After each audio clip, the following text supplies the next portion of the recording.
Alright, I'm going to make an Arkham Asylum review, and this game has gotten praise everywhere. And yes, I realize it's 2 years late. And okay, so I'm just gonna talk about the plus of the game and some of the flaws that the game has. I'm pretty sure Arkham City will fix with very little to no effort.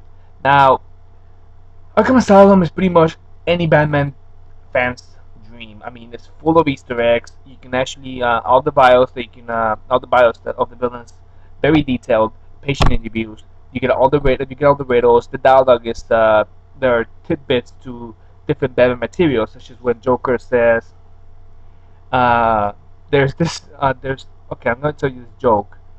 He doesn't say that. He does say like that verbatim, but he says he starts telling a joke to Batman about the two guys in the asylum. It's like, wait, have I told you this before? I think I have. Uh, Referencing Killing Joke. It's rare that you get this dialogue, but it's not rare. But only got it once in a couple of playthroughs that I did. And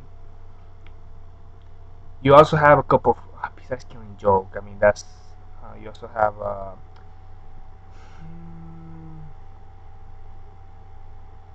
You get more backstory in all the villains. It's more shock of Easter eggs because the plot by itself is really not that coherent. It's coherent, but it's not really that anything spectacular. It's just the Joker wants a chemical bath full of Titan in order to create a monster to take over Gotham City. I mean, it's pretty standard villainy stuff. And yes, finding Titan Joker is kind of a joke. I mean, it's not a joke, but it's really easy. Um, what I was gonna say about Arkham Asylum? It's a great movie.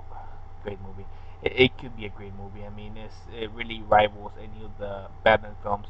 It feels more like a Batman part of the Batman mythos.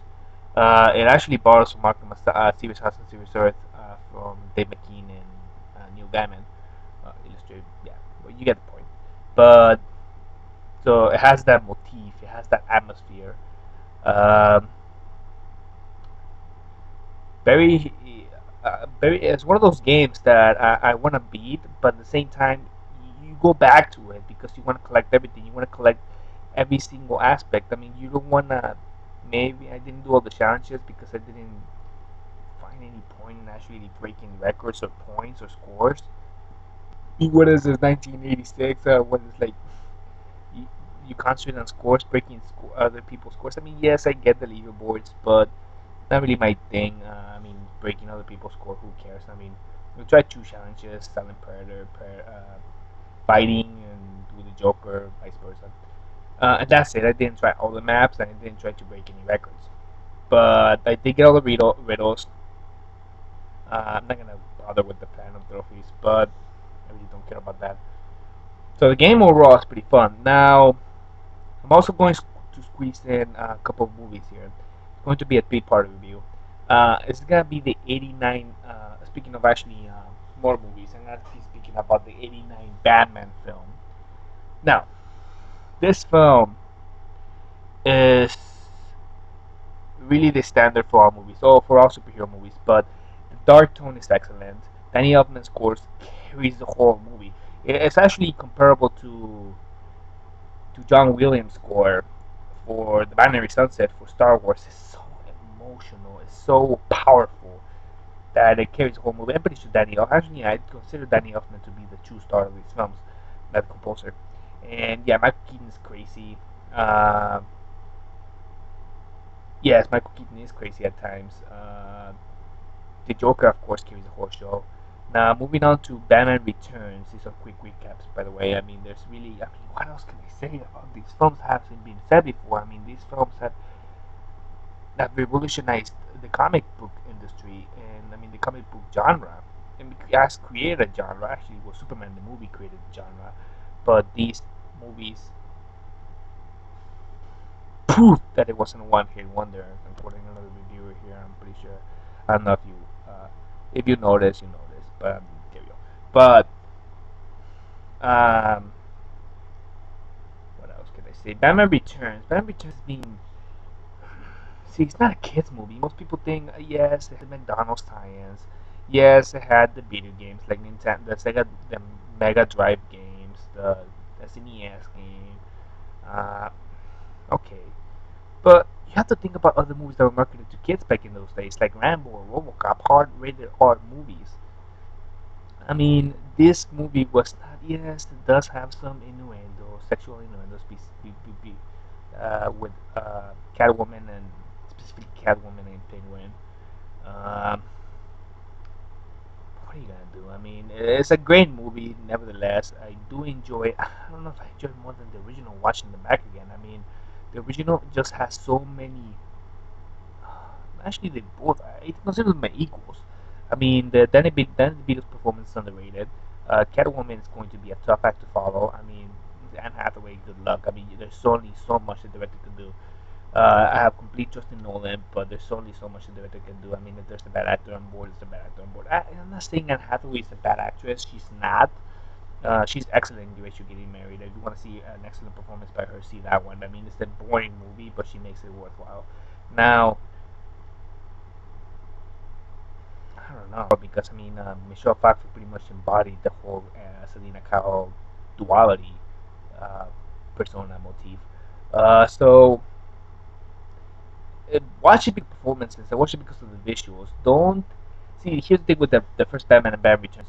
Do not to I know to follow not canon or burden is out for that. Cookie cutter. I mean, it's pretty. I mean, you can sum it up into words. Joker wants to just Penguin wants to he so really the plot is pretty stupid and boring, but visual the performances are top notch. Watch it because of those. Watch it because of that, and that's gonna be my take on those movies and Arkham Asylum.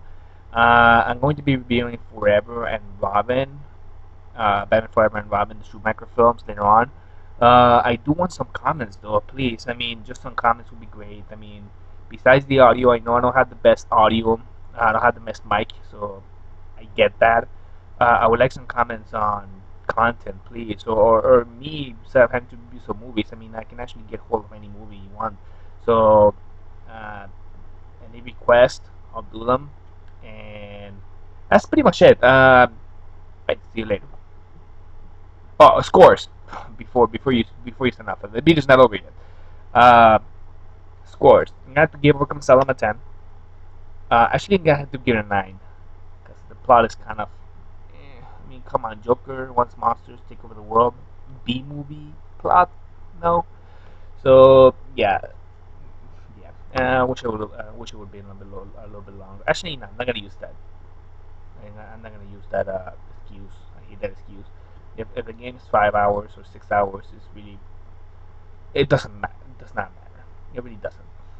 It could be 2 hours and it could be a masterpiece. It is gonna be full of content and a great plot. It could be an Oscar-winning movie if you wanted to.